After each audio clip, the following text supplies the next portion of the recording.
No, inform nyo sila. As long as nasa inyo po yung proof of payment, importante ho yan, huwag nyo iwawala yan. Kasi yun ho ang pinakalaban nyo eh. No, pagka yan nawala, ay naku po, medyo mahirap-hirap yung labanan na yan.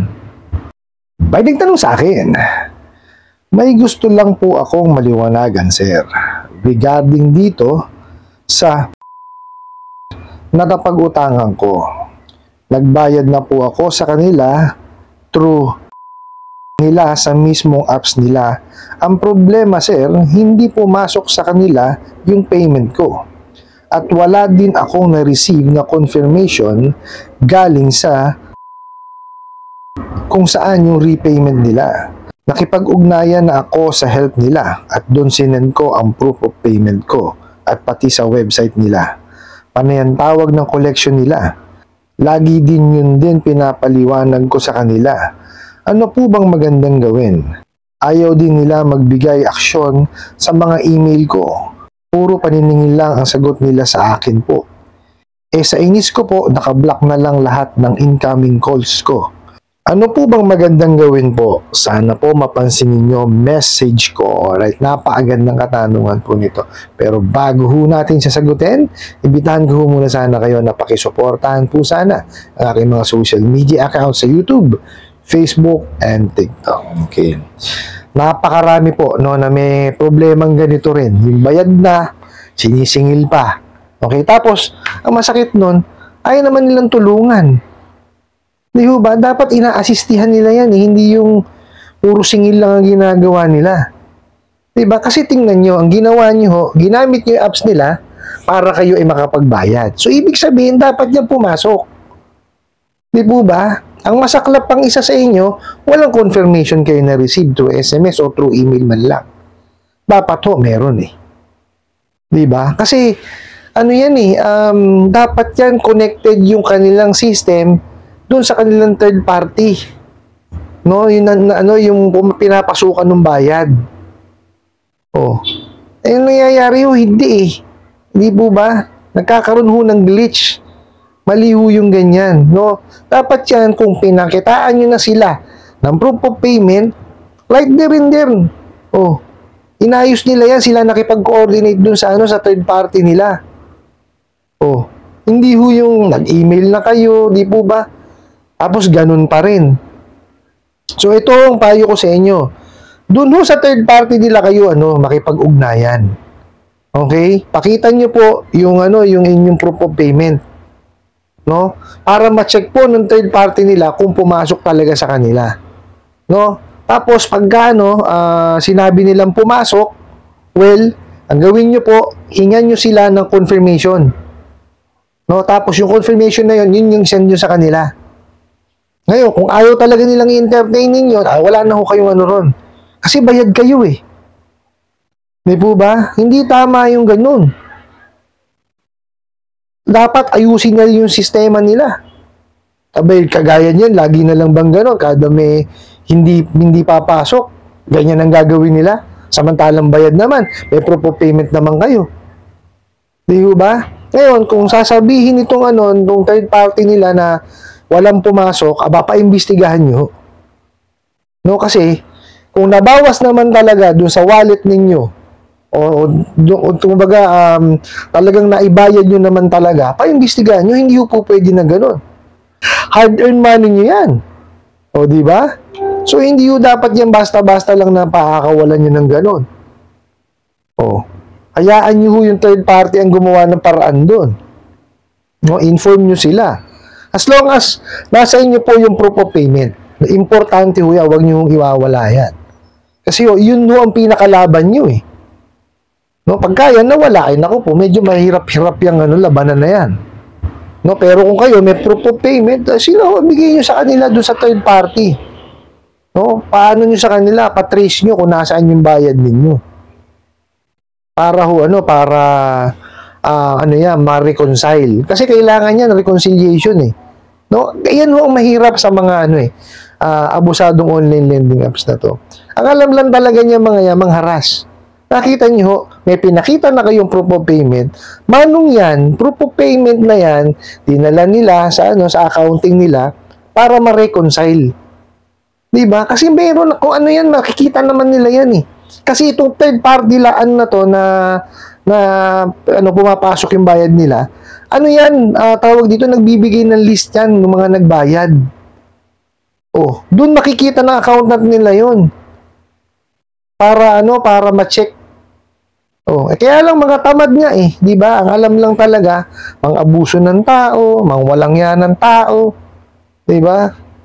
Mang-abala ng tao, mamahiya ng tao, yan lang alam gawin yan.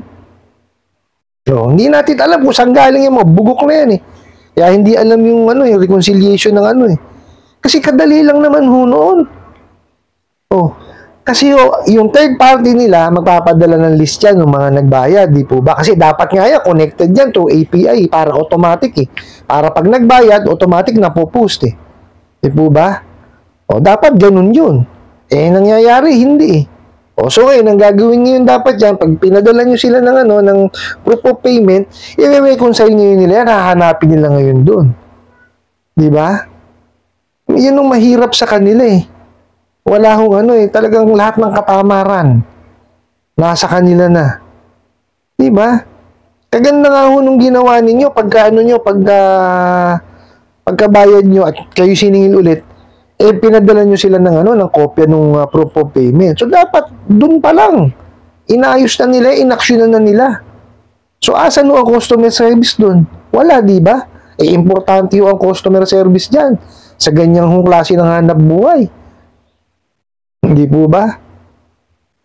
Biruin nyo, ha? ang masakit kasi dito, supposed to be ho, itong third party na to, na pinapasukan ng bayad, connected sa kanila, doon sa system nila. Para pagka nagbayad kayo, real time, makikita nila. Ganun ho dapat eh. Kasi biruin nyo ha, fintech kung tawagin. Financial technology. Pero, tawag dito, makaluma yung pamamaraan nila ng, ng pagpo-post. Kasi kung hindi naka-API yung mga yan, abay katagal nun. Biruin nyo, kung mayroong 1,000 nagbayad, isa-isahin mo yun, abay, matagal yun. Di ba? Tsaka hindi ako naniniwalang hindi naka-API yan. No? Meron hong pagkakataon na for example nagbayad kayo, nag-down ng system ng third party, yon isang instance yon. O pwedeng hindi na generate. Okay? Pumasok yung binayad nyo. Pero hindi na generate nito at pumasok dun sa ano nila. 'Di ba? So kailangan i-reconcile naman ito dito sa third party. No? Padala nyo rin ho sa kanila. Para sila naman ho mag-reconcile, ma-check yan at na ma-correct. Di po ba? Para yung payment nyo, kasi kung through API nga yan, automatic papasok yan doon sa system nila. At dapat yun, yung tamang date, kasi para ang pasok nung bayad doon sa system nitong mga bugok na online lending apps na to, yung mga abusado na yan, makorek din. Di ba? Para wala kayong penalty, kasi alam nyo naman itong mga abusadong online lending apps na yan, daily ang penalty dyan. Oh. Ikawawa naman kayo. Nagbayad kayo sa takdang panahon at takdang oras, hindi lang siya nag-post, hindi lang siya pumasok, no? Kasi hindi niya nga malaman kung saan napunta, ay magpe-penalty pa kayo. Hindi naman tama yon. No? So, ang pinaka-importante dyan, i-email nyo po yung third party nila. Kailangan niya makita ho yung nyo. Pakita nyo po yung yung proof of payment po ninyo sa kanila. No? Para ho matrace nila. Para pagka na-trace, silang dalawa na ho mag-usap. No, pero manghingi pa rin kayo ng confirmation dito sa sa third party na to.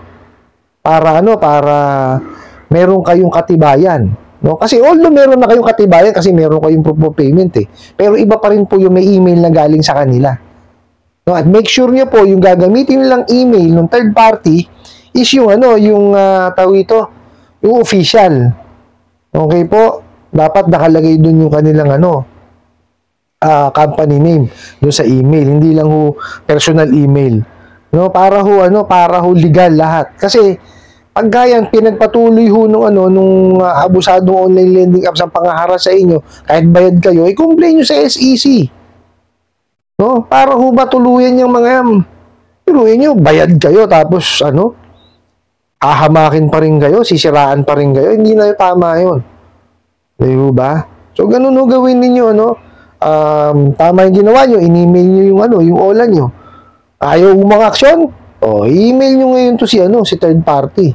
Alam nyo naman ho, sinilagay nyo naman ho dito, Di po ba? Para maayos na ho yan. Ano po? I hope nasagot ko po itong katanungan na to at sana po yung makatulong. Maraming salamat po sa inyong walang sawang pagsuporta at panonood sa aking mga videos. Maraming salamat po sa inyong pag-like, pag-share, pag-comment at pagtatanong. And kunin ko na rin po itong opportunity na to na imbitahan po sana kayo na pakisuportahan po sana ang aking mga social media accounts sa YouTube, Facebook, and TikTok. Hanggang sa muli po. Yun lang.